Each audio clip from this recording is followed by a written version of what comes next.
Good afternoon, dear viewers. I'm happy to welcome you on Sovelmash channel. This is Alexander Sudarev, and again, we are in the middle of the Future Design and Technological Bureau in its pilot and production part.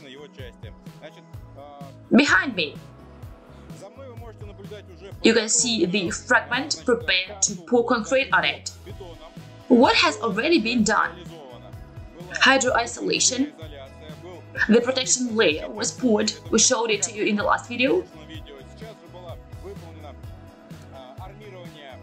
Tying of the reinforcement of the grid. It has two layers.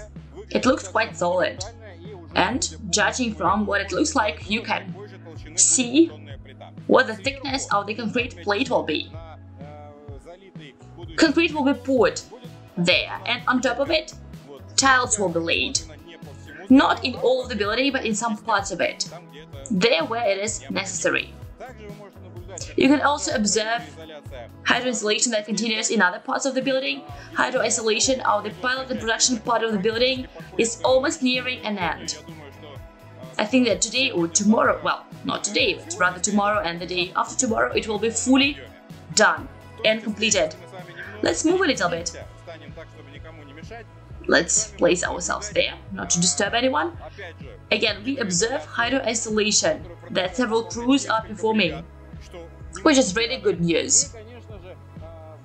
And of course, pouring of the protection layer of concrete along the fragment, which is situated along the fire safety gap between the administration and utilities building and the pilot and production part of the building.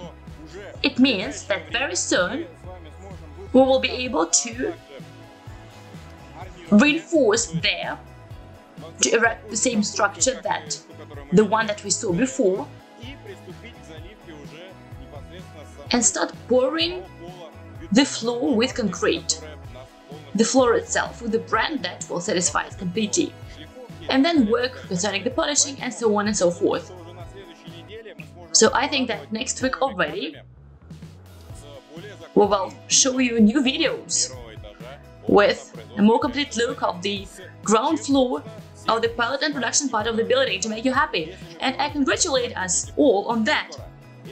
Because if it will coincide with closure of the thermal contour and with the fact that all of that happens before the cold season, we can make a conclusion that we have all the chances to enter the winter very well prepared and to continue finishing work inside the building. Thank you for your attention. Do subscribe to our resources and be in the know of everything that is happening in the project Sovelmash. See you soon.